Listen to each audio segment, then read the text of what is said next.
So we're living in a time right now where everything's rapidly changing, everything's just crazy fast, and we're always trying to keep up with the new thing, what's the next thing going on.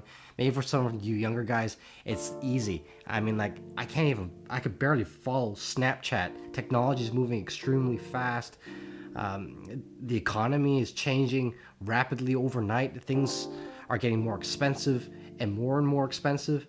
And there's this pressure to feel like you need to keep up with that. You need to make more money. You have to be more successful. You have to establish yourself. You have to get the better job, get the better degree.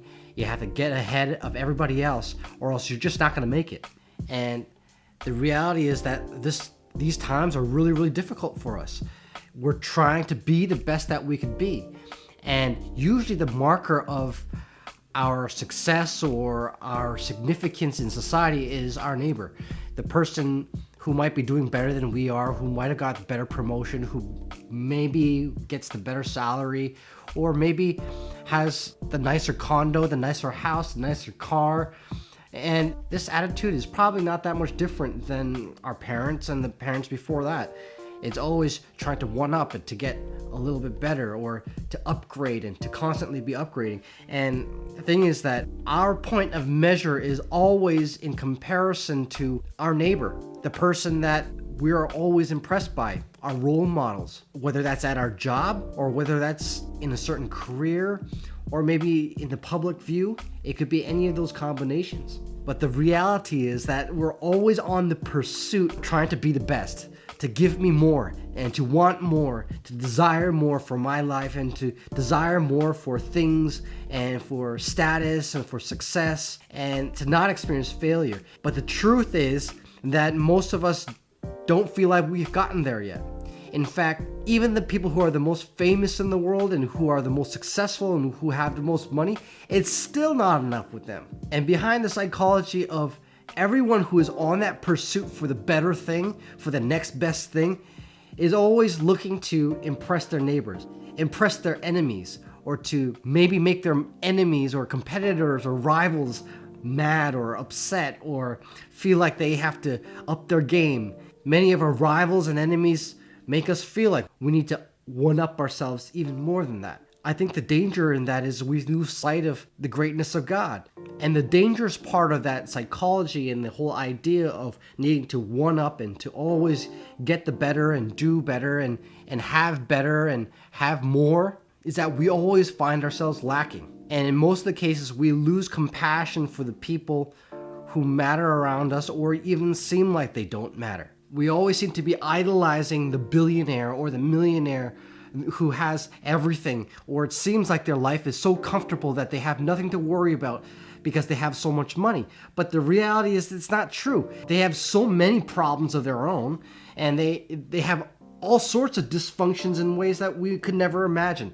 And the reality is that no matter how much money you have, no matter how much success, no matter how much fame, that if we cannot recognize our own brokenness and our own problems and our own vain need for self-gratification, for maybe some of the pains or some of the struggles that we had from the past, that it's going to follow us.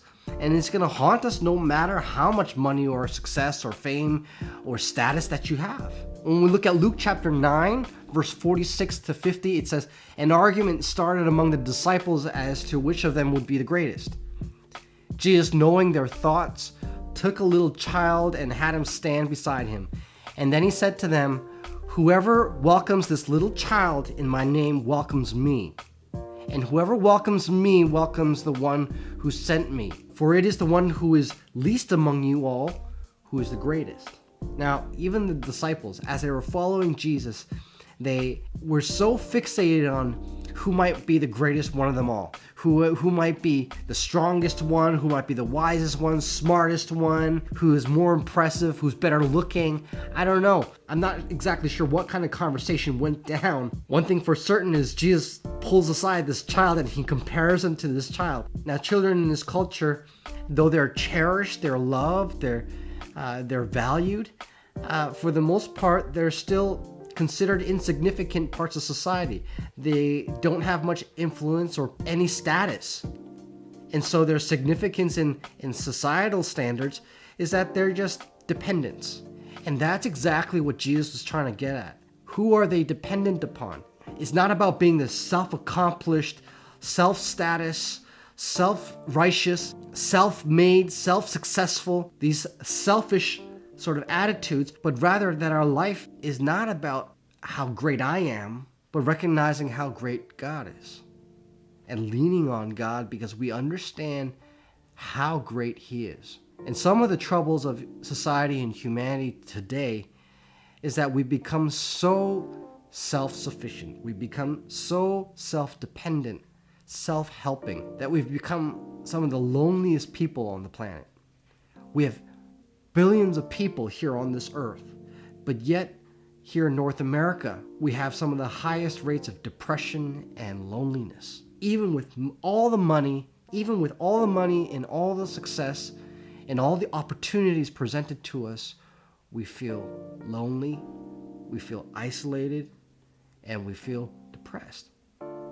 And I think part of it, and not to generalize that this is all of it, but some of the cases and a lot of the cases is that we haven't found the source of where we ought to depend upon. And so there's usually about 2 to 3 situations in someone's life who are in pursuit of their future.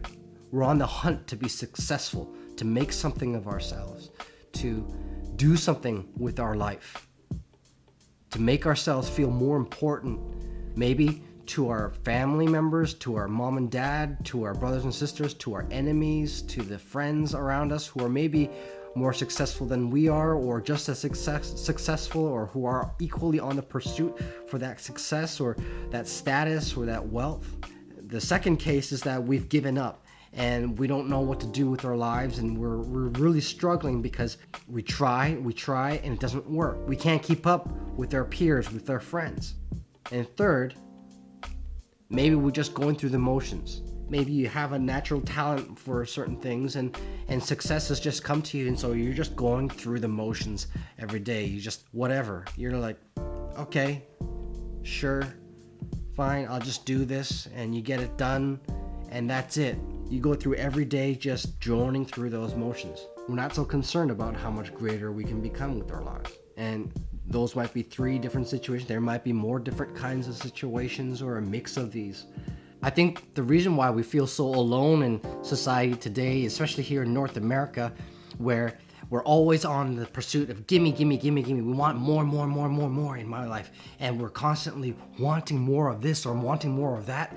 And we forget about those who are in lesser circumstances, who are hurting, who are in pain, who are suffering, who don't have the opportunities as much as you and I might. We're always going to feel empty. We're always going to feel alone.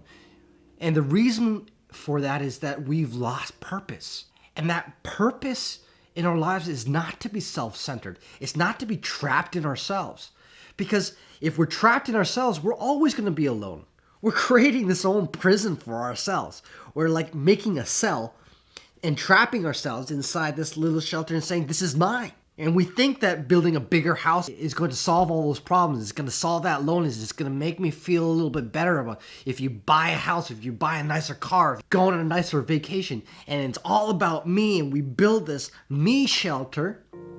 At the end of it, it's just me. It's just ourselves.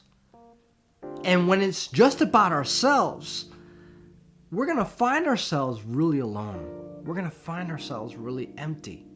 And we're going to find ourselves without purpose. And so Jesus outlines this to his disciples. He makes it clear. He says in verse 48, and he said to them, whoever welcomes this little child in my name welcomes me. So as a Christian, if we have any pursuit for any kind of value in our lives, that it's not to become greater and to make our lives greater and to look for greater things, but rather to constantly be looking at the lesser, to humble ourselves, to not become greater in ourselves, but to become more humble. That is the pursuit in which Jesus desires for our lives. It's not about our greatness. It's about the greatness of God, guys. Have a wonderful day. Have a wonderful week. And I'll see you next week, guys.